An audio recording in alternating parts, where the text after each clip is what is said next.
tema que vamos a ver es todo lo que es la unidad 5, previo a lo que sería la Revolución de Mayo, todo lo que concierne a la unidad 6, o sea, más específicamente a cómo estaba la situación política, económica, tanto en España como luego en Indias aquí, y cuáles eran las distintas reglamentaciones que se dictaron, sobre todo respecto a lo que concierne al comercio, que se fueron dictando.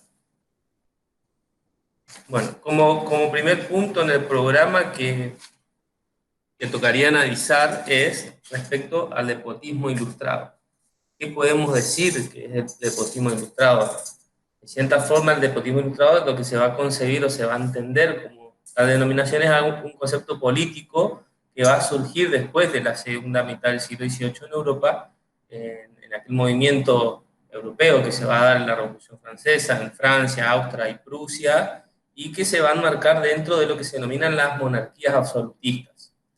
Lo que va a, digamos, pregonar este movimiento político del despotismo ilustrado es exaltar, acentuar las características de estas monarquías absolutistas, pero vamos a ver que le va a tener implicancias no solamente en lo político, en lo económico, en la conformación de la administración pública, cómo se va a organizar, va a establecer un marcado centralismo, bueno, en diversas ramas va a tender a esto, a la exaltación entonces de estas monarquías absolutistas, teniendo como idea filosófica esto de la ilustración, que es lo que decía, o que es lo que proponía esta ilustración, que las decisiones que se tomen en el poder por parte de los gobernantes, en este caso los monarcas, iban a ser todas las decisiones guiadas por la razón.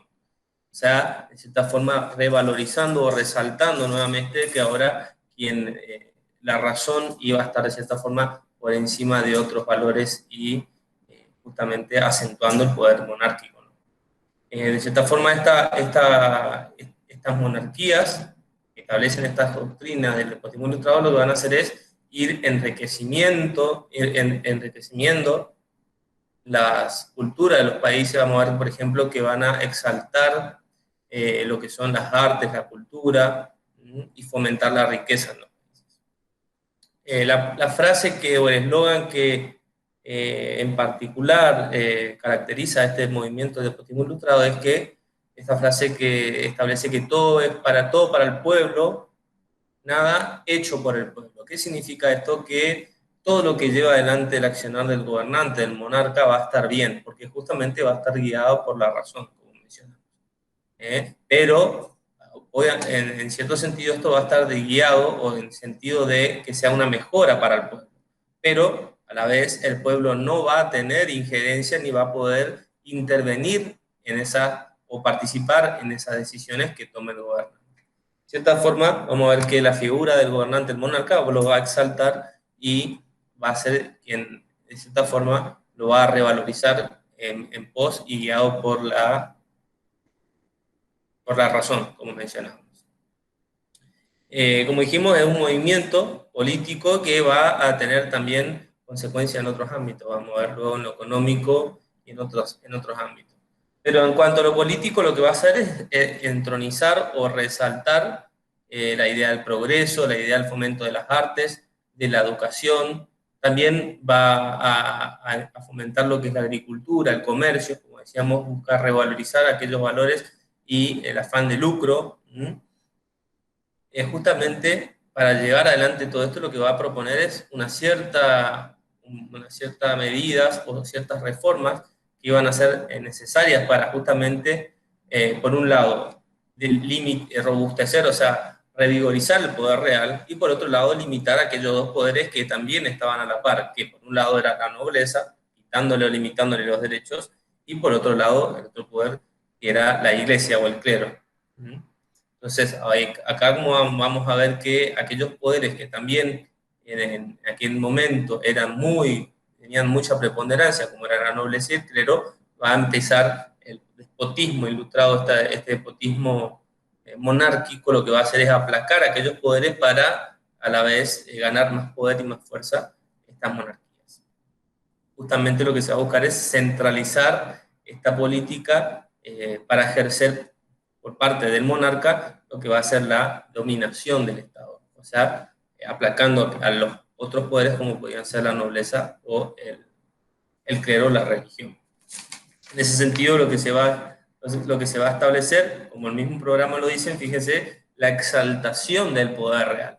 ¿Qué significa esta exaltación del poder real? Que con este movimiento lo que se va a buscar es exaltar la figura del rey como el supremo o el máximo gobernante y justamente se va a entender que la figura del rey o del monarca va a tener una concepción de un derecho divino, o sea que de cierta forma se va a entender como que aquellos monarcas o aquellos gobernantes van a provenir directamente de Dios o van a tener de cierta forma una divinidad, justamente por ser guiados, como mencionamos anteriormente, por la razón, y en base a eso no debían ni deben rendir cuentas a los otros poderes, como mencionamos, la nobleza o el clero, salvo a la comunidad, a quien debería justamente regular o normatizar las reglas para su funcionamiento.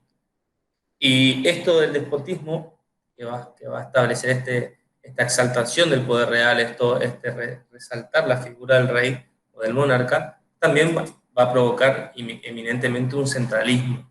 ¿Qué significa el centralismo? Buscar acentuar o centralizar algo. En este caso lo que va a hacer es cambiar el postulado de este despotismo y a centrar el centralismo, o sea, los organismos que antes estaban dispersos, organismos políticos o autoridades políticas que se encontraban por fuera de lo que era el ámbito de las facultades del rey, como podrían ser, ¿se acuerdan? Como las cortes o los órganos de control, de contralor que controlaban al rey, donde, ¿se acuerdan? Vimos las cortes donde se buscaba limitar el ejercicio del rey, cuando se llevaban adelante las audiencias, se llevaban adelante el voto popular. Bueno, por ejemplo, estos organismos o autoridades que buscaban justamente limitar el poder del rey fueron eliminadas, justamente para dar lugar, o dejaron de ser convocadas, y justamente para dar lugar y acentuar este centralismo, que lo que procuraba era vigorizar la exaltación del rey, o la exaltación monárquica o absolutista. En ese sentido, para buscar esta centralización que venimos mencionando, también, como el mismo programa lo va indicando, se fueron realizando diversas reformas en la organización territorial. ¿Qué significa? Se fueron estableciendo qué forma se iba a organizar territorialmente en América, el territorio que iba a ser descubierto. Justamente en ese sentido, para una mejor y más ordenada administración, lo que fueron haciendo y buscar esa centralización, lo que fueron haciendo es determinar cuáles iban a ser las reformas y cómo se iba a establecer organizacionalmente el territorio en América. O sea, cómo iban a estar los órganos políticos fijados aquí en el territorio americano. Y así que se van a empezar a crear los virreinatos. Vamos a ver, por ejemplo, que en 1717 se creó el Virreinato de Nueva Granada, en 1776 se estableció el virreinato aquí, en el Virreinato del Río de la Plata, y que justamente a partir de ahí se empezó a implementar en América lo que se llamó el régimen de las intendencias, donde, como vimos en las clases anteriores, se fueron estableciendo la organización política de estos primeros órganos políticos que existieron, que eran las intendencias.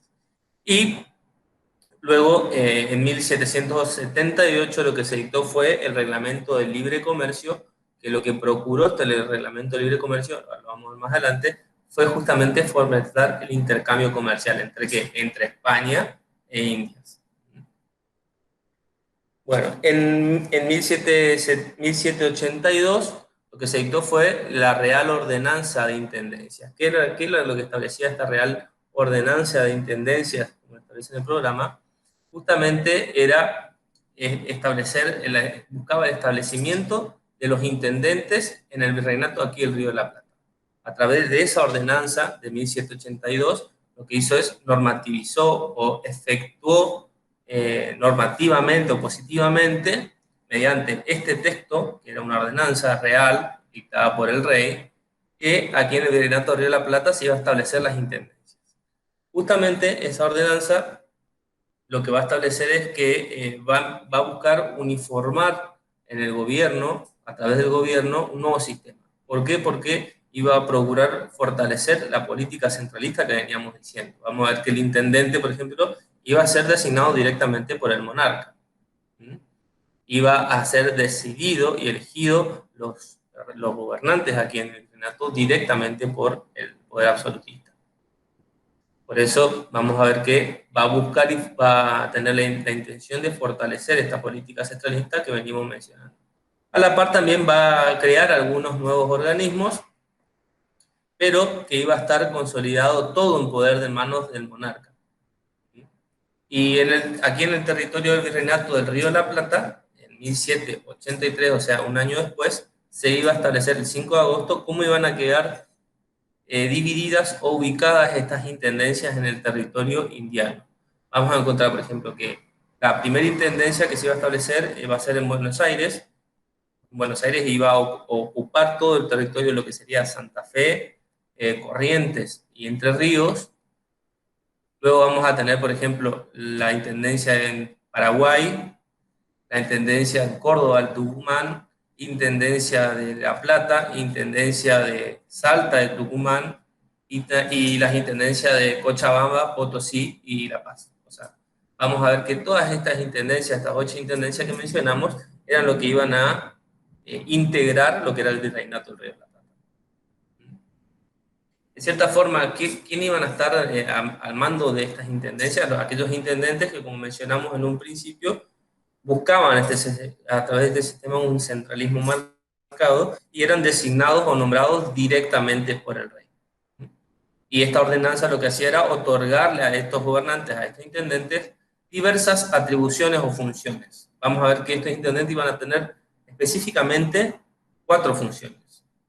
¿Qué funciones? Podemos nombrar en primer medida, si ustedes van siguiendo el programa, se van a ir ubicando, o habrán visto también en la bibliografía, que hablamos de una causa de policía.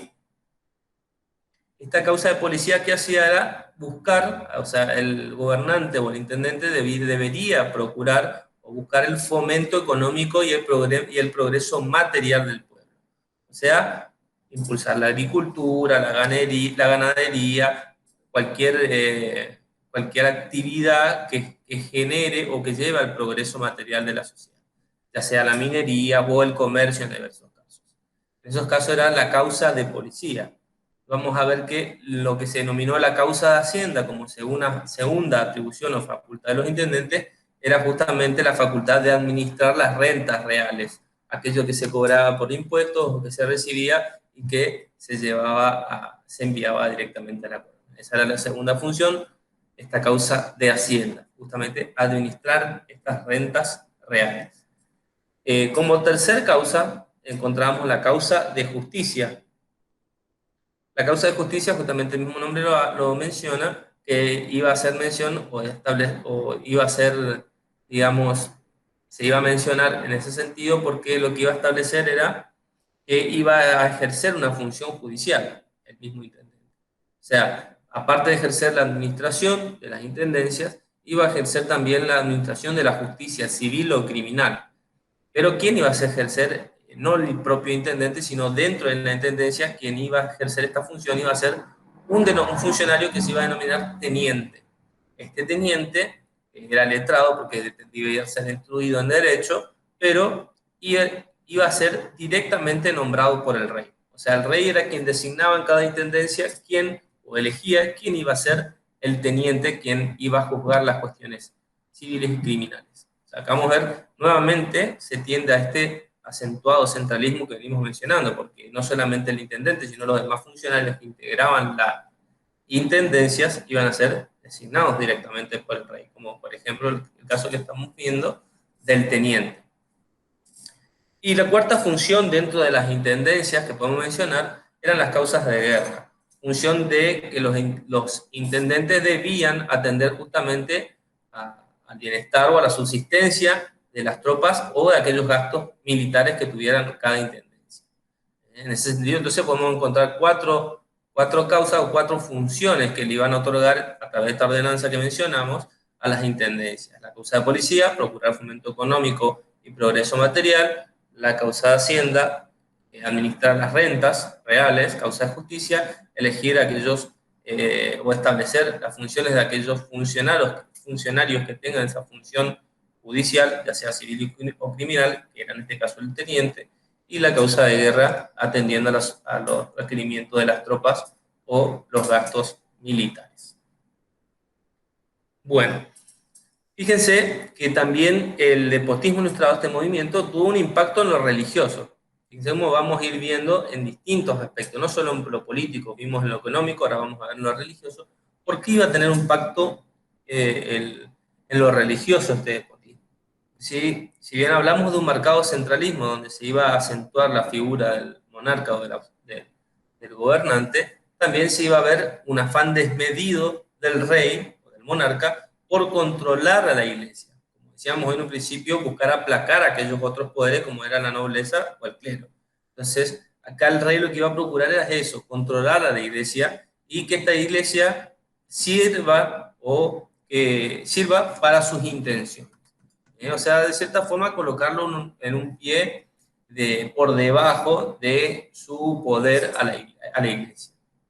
Obviamente buscar usarla en beneficio de su poder absolutista.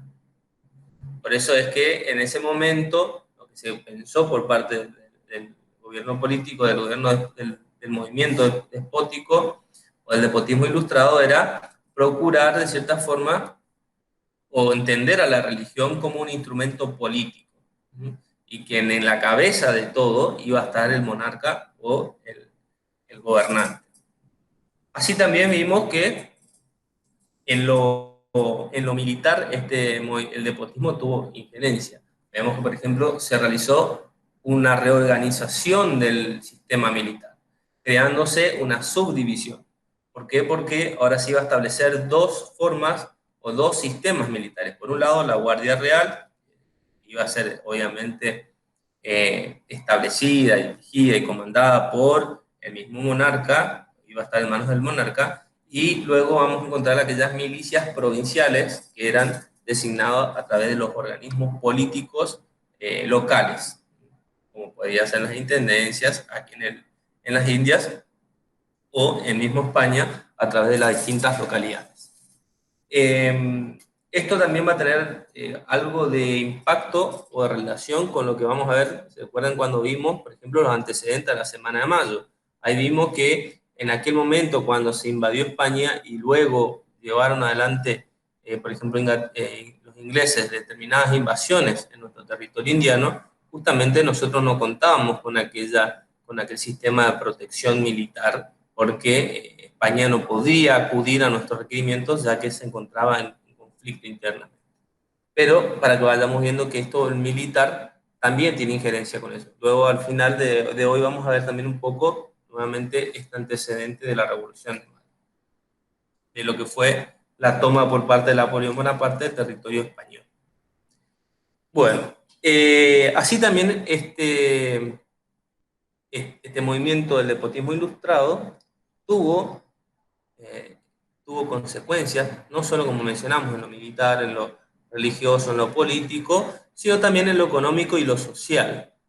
¿Por qué en lo económico y lo social? Porque vamos a ver que, por ejemplo, se dictaron diversas normativas o disposiciones tendientes a fomentar, como decíamos en un principio, las artes, los oficios, la ciencia, la agricultura y demás, para buscar y reconstruir esa decadencia que estaba viviendo en ese momento España. Justamente para acrecentar el afán de ganancia o de mejora económica por parte de los habitantes. O sea, ahí vamos a ver que ese era el espíritu o el alma central que buscaba este movimiento del despotismo. En ese sentido, va a dictar distintas o diversas medidas. Por ejemplo, vamos a ver que se va a ir procurando un libre comercio. Por eso es que fue necesario en aquel momento dictar esta normativa de libre comercio buscando nuevas ideas, ya sea en el campo no solo económico, sino en el campo social. Vamos a ver que en ese momento, que donde se encontraba la corona de Felipe V, justamente tuvo que buscar nuevas alternativas para ver cómo acrecentar en el campo económico, cómo procurar mayores ganancias. En ese sentido es lo que buscó auxilio, pidió ayuda a su aliado, que era el rey de Francia en ese momento, para atender a los comercios que tenían en las Indias, a las colonias, los comercios que se encontraban aquí. ¿Por qué? Porque procuraba ayuda con el imperio francés, con el rey de Francia, porque justamente quien tenía mayores movimientos y mayor cantidad de flotas mercantes, o sea, de barcos, que justamente era el único medio en ese momento existente para poder comerciar. Es así que estos barcos franceses empezaron a frecuentar las costas americanas para emprender este comercio que le había encomendado Felipe V y que provoque mayores ganancias para traer materia prima, comerciar y demás entre India y España y Francia. En ese sentido, este comercio fue cada vez más activo y cada vez más beneficioso. Y así que va Inglaterra, luego Inglaterra va a firmar con España un tratado que se va a denominar del asiento de los negros, o asiento de negros. ¿En qué consistía este tráfico, este tratado? Justamente lo que mencioné recién, en el tráfico de aquellos negros, que eran los negros los esclavos en aquel momento, que eran enviados hacia el Río de la Plata, enviados desde las colonias inglesas hacia el Río de la Plata para ser mano de obra barata, para utilizarlos como materia para poder ejercer y acrecentar riqueza. Ese tratado que se firmó entre Inglaterra y España para enviar aquellos tráfico negro o al asiento negro en Indias, se firmó el 5 de agosto de 1725. Así también como se acordó este tráfico de personas o en ese momento que eran esclavos, también se acordó el tráfico a través de estos barcos se producía lo que se venía viendo y que luego tuvo mayor auge, que fue el contrabando de mercaderías a través de estos mismos barcos. Es así que, en ese sentido, podemos ir viendo que hay estas medidas que se fueron tomando en España, estos acuerdos con Francia, acuerdos con Inglaterra, para tener cada vez más comercio, también tuvo, digamos, consecuencias e implicancias en la situación económica aquí en el Virreinato de Río de la Plata. Y en eso nos vamos ahora a referir, en la situación económica o socioeconómica que se vivía aquí en el Virreinato de Río de la Plata.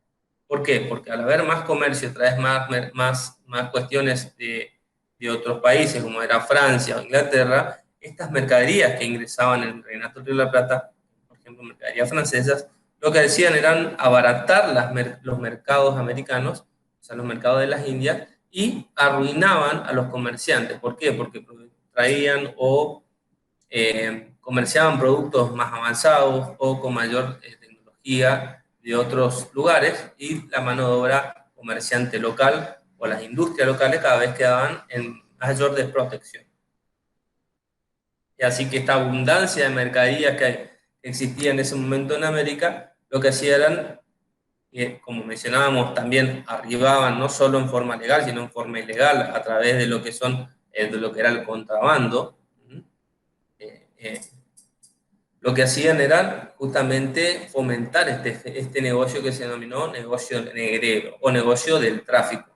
¿Por qué? Porque no solamente era de personas este tráfico, sino también de bienes, y provocó justamente que cada vez el comercio o la industria local esté más golpeada, porque no puede vender sus productos y solamente en el único caso que podría llegar a ser, digamos, beneficioso era la exportación, pero de materia prima, ya no a otros países, pero ya no de aquella materia elaborada o industrializada, sino justamente esta materia.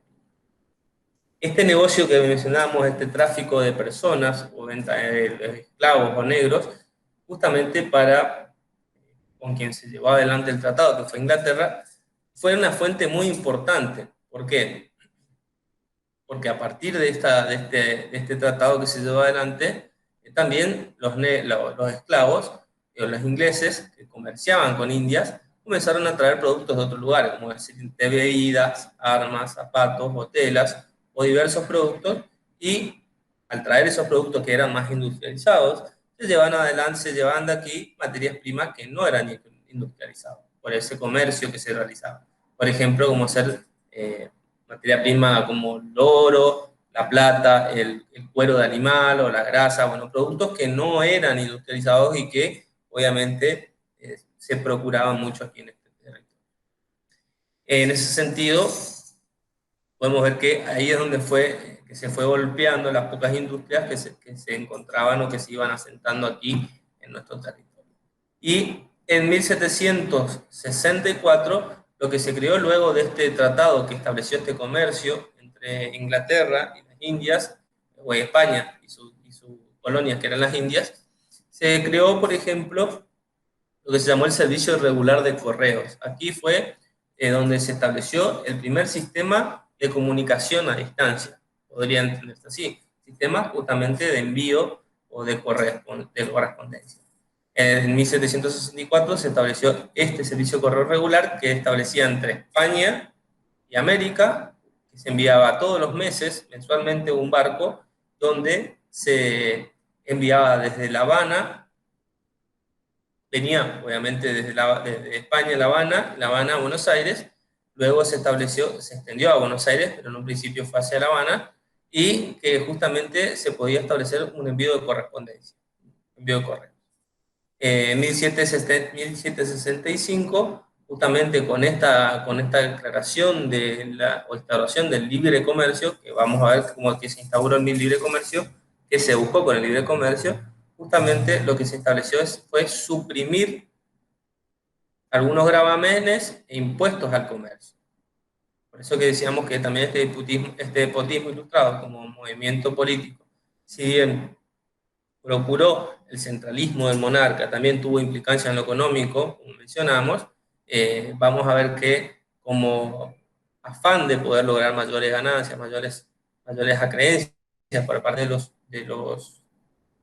pueblo, de los ciudadanos, lo que se buscó justamente fue esto, ver la forma o la manera de poder tener mayores ganancias. Y en ese sentido fue que se fueron dictando diversas normativas económicas.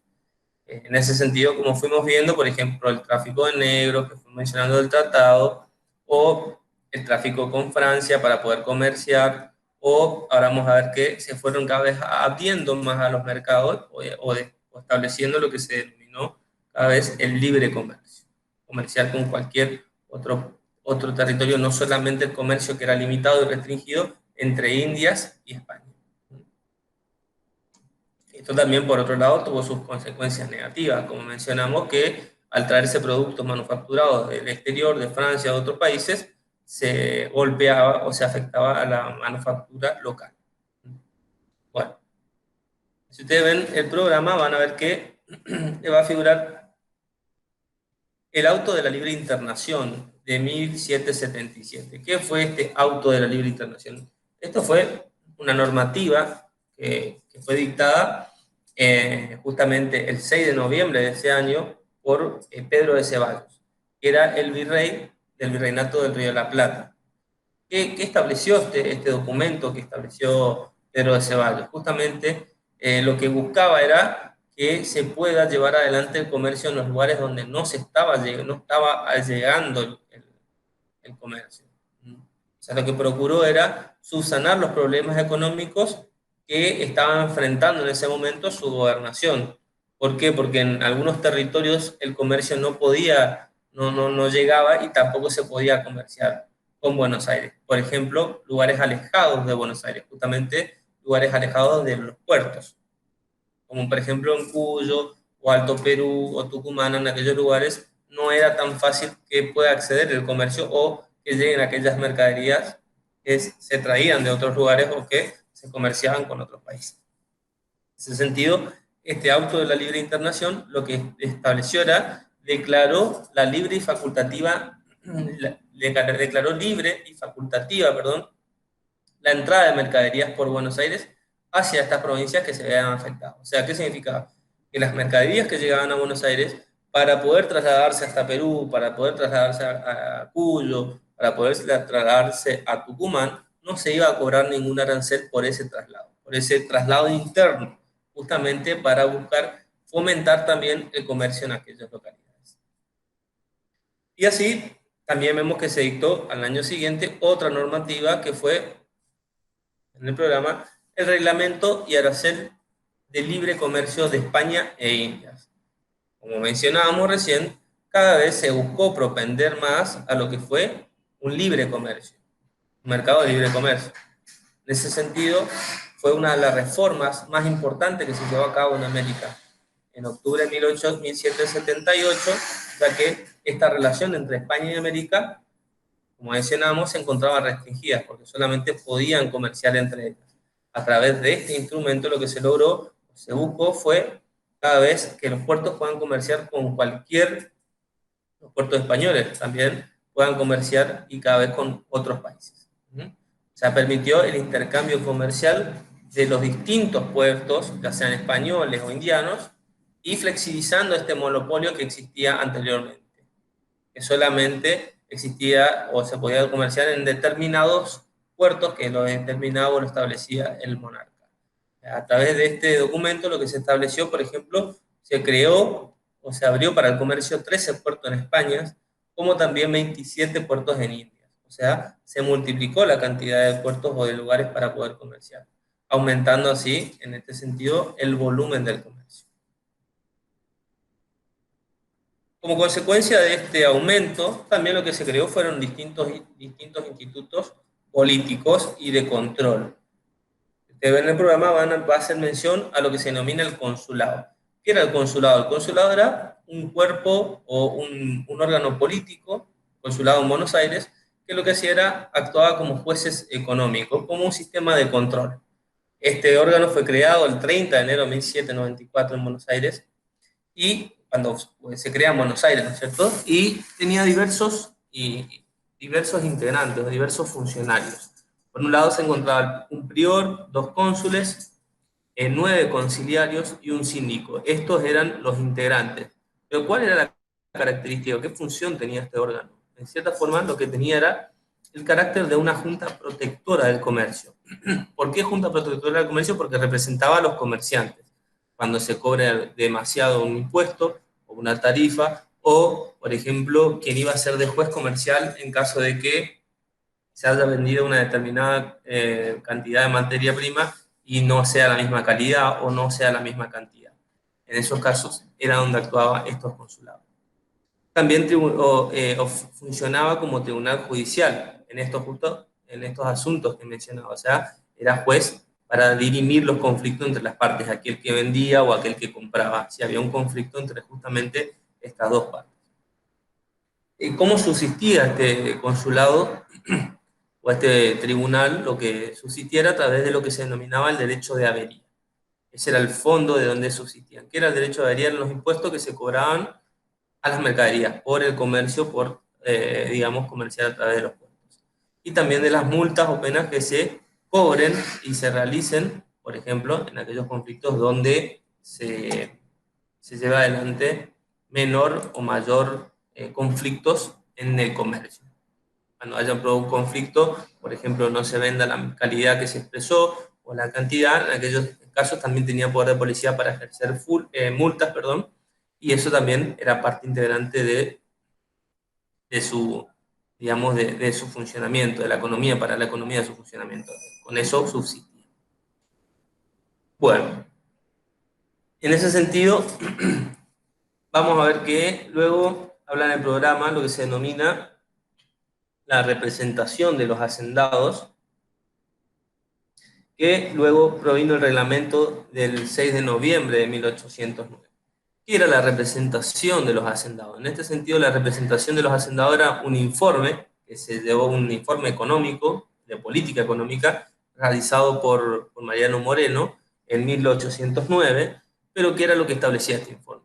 Justamente lo que él señalaba era, o plasmaba, la posición de quienes estaban a favor o bregaban por la libertad de comercio. Por eso vemos desde un principio que en lo económico este movimiento del despotismo fue tendiendo a esto, una libertad de comercio, una libertad de un sistema de libre comercio.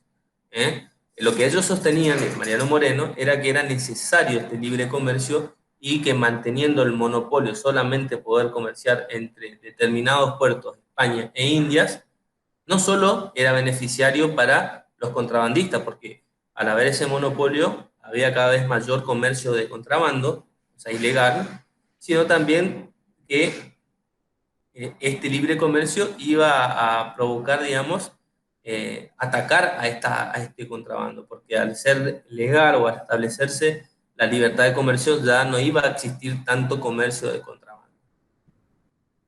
Bueno, es así que luego de el 6 de noviembre de 1810 se va a dictar el reglamento de ese mismo día, que justamente es el reglamento del libre comercio, como consecuencia de esto que pregonaba Mariano Moreno. ¿Por qué? Porque lo que va a establecer este decreto de libre comercio es que iba a admitir que cualquier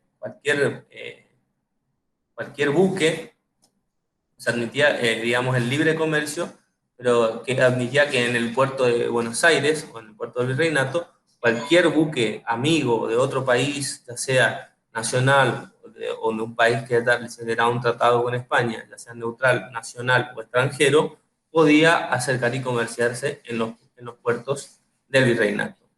En ese sentido, no solo los buques ingleses, como fuimos mencionando a través de los tratados, sino también de cualquier otra nación podía afincarse en los puertos nacionales para poder comerciar.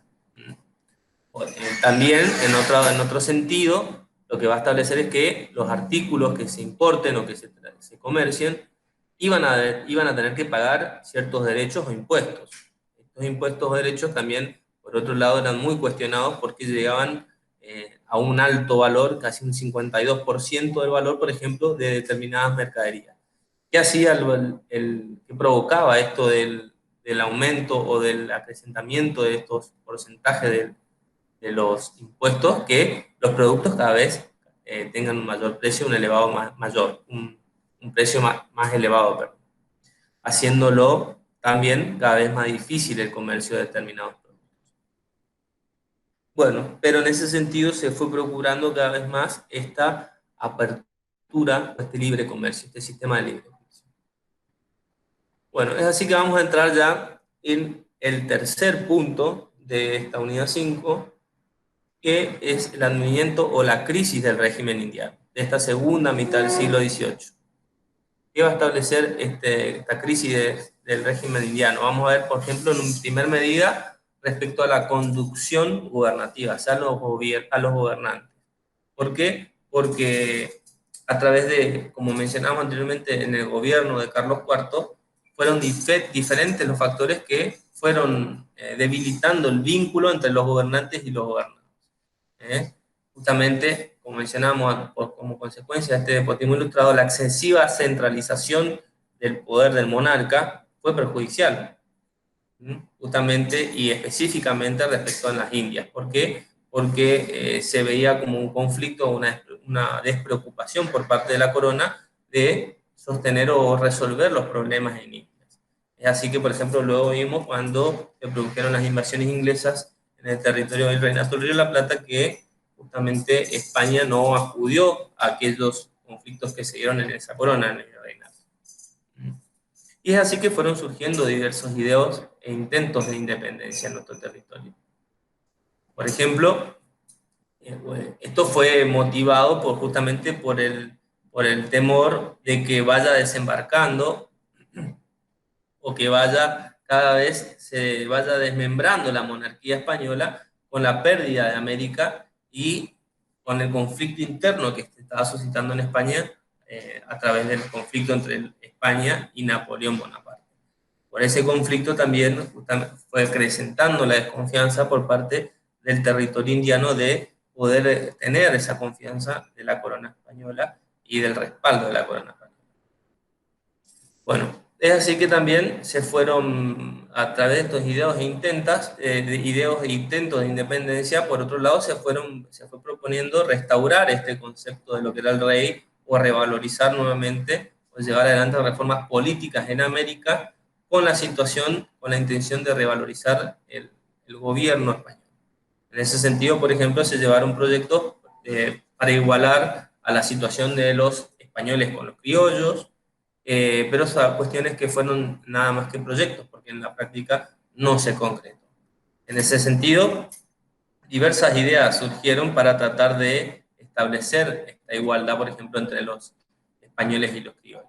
Así encontramos, por ejemplo, como fuentes la independencia de las colonias inglesas, que se dio en Estados Unidos con lo que era Inglaterra en 1776, y luego la constitución que se dio 9 años posterior, en 1787, también como consecuencia de la Revolución Francesa en 1789, donde justamente el gobierno monárquico ya asumió no un sistema centralista, sino un sistema, una orientación republicana, declarando estos derechos de los hombres y el ciudadano. También por parte del activismo revolucionario, por algunas potencias, por ejemplo Inglaterra, estaba interesada en el territorio de las coronas, de las colonias españolas, como en el territorio virreinato de la Plata. Por eso justamente fue parte o integrante de este conflicto que se suscitó luego entre Francia y España, con la invasión de Napoleón Bonaparte, y como fuente también la tensión que existía por parte de las dos clases sociales, que eran los criollos o los indígenas, o quienes habitaban aquí en Indias, y aquellos españoles, porque se entendía que estos últimos, los españoles, estaban en un grado de superioridad. ¿En qué se podría ver o visibilizar mayormente este grado de superioridad? Por ejemplo, en la asunción en determinados cargos públicos, los cargos políticos, cargos que eran vedados, que estaban negados para aquellos criollos o que vivían en Indias. Bueno, en ese sentido, todo esto fue lo que fue motivando a través del tiempo estos ideos o intentos de independencia por parte de la colonia española, que era el Virreinato de la Plata, buscar independizarse de la corona española. Y situación que, como hemos visto también en clase anterior, consecuencia directa tuvo de esto los hechos que se sucedieron en la península ibérica o en España, que se dieron a fines del siglo XVIII.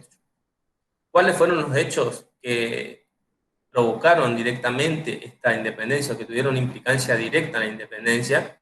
Como hemos visto en clases anteriores, referido a la unidad 6, hemos visto que hay consecuencias directas y consecuencias indirectas. En este caso vamos a referirnos a la consecuencia directa, que hace mención a los hechos que sucedieron en España con la invasión por parte de Napoleón Bonaparte y la toma del territorio español, justamente, y la caída de los órdenes, de los ordenamientos gubernamentales en España, y justamente provocó estas ideas o pensamiento de independencia en nuestro territorio.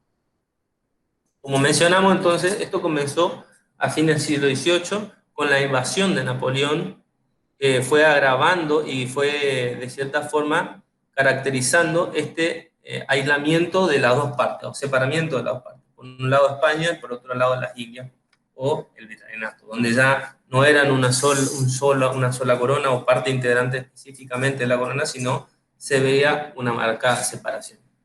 Es así que luego de 1808 se empezaron a ver estos hechos desencadenantes. ¿Cuáles fueron estos hechos desencadenantes? En primer medida, vamos a ir mencionando que el rey o el monarca en ese momento de Francia, España, Carlos IV, abdicó, o de cierta forma cedió esta corona en 19 de marzo de 1808, por consecuencia de la invasión de Napoleón Bonaparte. Carlos IV cedió a favor de su hijo Fernando VII. ¿Qué pasó? Luego de esta cesión que realizó a su hijo de la corona española, y al haber un conflicto entre padre e hijo, lo que aprovechó Napoleón como invasor en el territorio español fue justamente actuar como arbitral, al actuar como árbitro, actuar como mediador en este conflicto entre padre e hijo.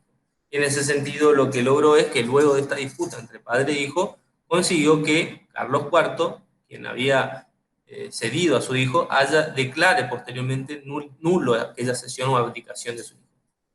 Y lo obliga a Fernando VII a renunciar a aquellos derechos que habían sido otorgados o que tenía el Fernando VII como príncipe, como futuro heredero a la corona. En ese sentido, para lograr lo que procuró Napoleón fue que el derecho a la corona se lo cediesen a él. Esos derechos que se los cedieron al propio Napoleón, luego él lo va a ceder el 6 de junio de 1808 a su hermano José Bonaparte, quien va a ser el que va a gobernar en aquel momento donde iba a estar invadida el territorio español hasta el 1813. O sea, iba a estar gobernado por el hermano de José Bonaparte aproximadamente 5 años. En ese sentido, ¿qué va a provocar esta repulsa o este movimiento político que se dio con la invasión de Napoleón Bonaparte en territorio español y el conflicto entre el rey y el príncipe? Va a provocar que el movimiento de la población, de los ciudadanos. En ese sentido, la mayoría de los españoles que habitaban en el territorio español, lo que sostenían era que el rey, quien era Carlos IV, no podía disponer de la corona, porque se entendía que la corona tenía un sistema, recuerden, el linaje real, a través de la descendencia para poder trasvasar aquel poder, y no podía disponer de cierta forma a su antojo, sin consentimiento del pueblo de la nación, y mucho menos cederle a un extranjero como era Napoleón Bonaparte, que luego lo cedió a su hermano. Entonces, en ese sentido, lo que consideraba el pueblo era que la renuncia de Fernando VII era nula. En todo caso, quien debería quedar como rey era su hijo, el hijo de Carlos IV, que era Fernando VII. Entonces, en ese sentido, consideraban que era nula esa renuncia por no haber consentimiento del pueblo y haberle sido arrancado, obviamente, también con violencia y coacción, porque hablamos de una invasión por la fuerza que realizó Napoleón Bonaparte como conquistador en aquel momento de territorios en Europa. En ese sentido, para el pueblo, quien continuaba siendo el rey legítimo de España era Fernando VII, de España y de América. Pero Napoleón era para ellos considerado de cierta forma un tirano, o su hermano José Bonaparte, quien estaba reinando a través de la cesión que le brindó Napoleón, era denominado un rey intruso. Es así que luego de estas sesiones que se dio en cuanto al mando real, se produjo levantamientos populares contra Napoleón, contra el gobierno de Napoleón. Eran levantamientos o repulsas populares. Es así que se crearon lo que se denominaron las juntas supremas o soberanas de cada ciudad. ¿Qué eran las juntas supremas? ¿Qué función cumplían estas juntas supremas? Justamente buscaban establecer un órgano representativo de la nación o del pueblo, a espaldas de lo que era el gobernante que estaba en ese momento tomando el poder, que era José Bonaparte. Estas juntas luego fueron disueltas y se disolvieron años después, en 1810, justamente por cada vez ser mayor el avance de los franceses en territorio español. Pero en consecuencia de este avance que se dio, de esta disolución de las juntas, luego se conformaron lo que se denominó el Consejo de Regencia. Justamente era donde se establecía y se daba lugar a la expresión del pueblo que estaba en disconformidad con el gobierno en aquel momento monárquico en cabeza de José Bonaparte. En ese mismo año también las cortes que habíamos mencionado anteriormente, donde se encontraban los distintos órganos como ser el clero o la nobleza, los otros poderes, reconocen y juran de nuevo a Fernando VII como rey, nuevamente dándole la espalda a José Bonaparte, y expresando que la nación, en cierta forma, es la unión de todos los españoles y hace la creación de ambos hemisferios, o sea, reconociendo que las Indias o los habitantes del territorio de las Indias también eran parte integrante de la corona española. Bueno, esto conforme con declaraciones que se han hecho anteriormente, pero en la práctica, luego con los diversos conflictos que se dio en territorio español y luego con las invasiones inglesas que se suscitaron aquí en el territorio del virreinato, vemos que no se tuvo la misma contemplación o la misma reacción ante esta situación. Cuando se produjeron estas invasiones inglesas en territorio del virreinato, no tuvieron el auxilio por parte del gobierno, justamente porque estaban atravesando esta intrusión por parte de la corona francesa, en manos de Napoleón Bonaparte. Es así que luego, años después, en 1812, también se va a sancionar la constitución de la monarquía española. Esta constitución lo que iba a establecer era enmarcar cuáles iban a ser los límites y función que iba a tener el monarca. En ese momento, José Bonaparte. Muchos parte del pueblo tenían el anhelo y esperaban que este instrumento que limite el poder iba a sofocar aquella rebelión o el conflicto que se estaba dando entre los españoles y dentro de España, y también el conflicto con Indias, porque al estar cada vez más distanciado, cada vez crecía estas ideas de independencia que mencionábamos anteriormente. En ese sentido, esta constitución fracasó a fines de 1813 y no tuvo una mayor función, una mayor viabilidad como instrumento justamente de instrumento para sofocar este conflicto que se estaba dando dentro de España y el conflicto entre las Indias que cada vez bregaban más por una independencia.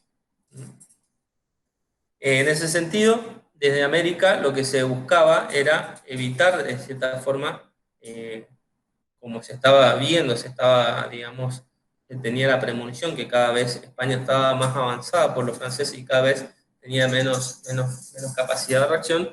Justamente desde América lo que se buscaba era evitar que, si bien España podía haber sido vencida por los franceses, evitar que América también caiga en manos de los franceses. En ese sentido fue que luego de las invasiones inglesas, por ejemplo, el mismo pueblo en el Virreinato del Río de la Plata fue quien llevó adelante de las dos invasiones, ya sea la defensa o la repulsa de estas dos invasiones, fue el mismo pueblo quien se levantó y defendió al territorio.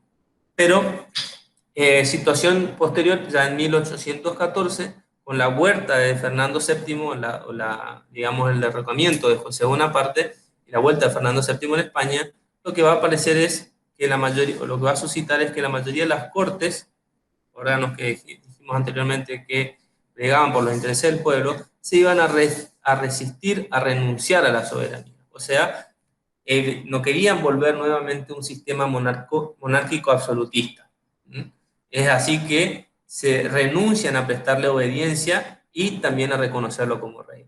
Es aquí donde vamos a ver este conflicto que nuevamente, al caer José Bonaparte, se va a suscitar el conflicto. Vuelve Fernando VII a tomar posición en el trono y de cierta forma volver a revalorizar aquellos principios del absolutismo monárquico, donde el monarca era el máximo gobernante y dejar o quitar a aquellos órganos el poder o la soberanía que tenían, como en las cortes. Es así que Fernando VII lo que va a hacer es declarar nulo y de ningún valor a la Constitución que habíamos mencionado anteriormente y también a las Cortes, clausurándolas y haciéndolas desaparecer. Este conflicto o esta supresión de la Constitución lo que provocó fue la restauración del absolutismo, o sea, volver nuevamente a un sistema monárquico absolutista, donde quien tenía el poder y era el máximo gobernante a través de la razón, era el monarca. En ese sentido se va a ver nuevamente esta lucha, por un lado, entre el monarca y aquellas partes del pueblo liberal que se prolongó hasta el fallecimiento de Fernando VII en 1830. Pero lo que podemos ver con claridad es que durante este reinado de Fernando VII, durante todo este periodo hasta 1833, que falleció, casi en la totalidad y en este conflicto entre las pujas de si era un absolutismo monárquico o si se respetaban algunos ordenamientos soberanos, órdenes políticos soberanos como eran las cortes, todo en ese procedimiento lo que se provocó fue que en ese lapso de tiempo lo que se provocó fue justamente que la mayoría o la casi la totalidad de los territorios americanos que eran colonia de España fueron alcanzando su independencia. Así que bueno. Y hasta aquí terminaríamos entonces lo que es la unidad 5. ¿Alguna pregunta que quieras hacerme, Paula?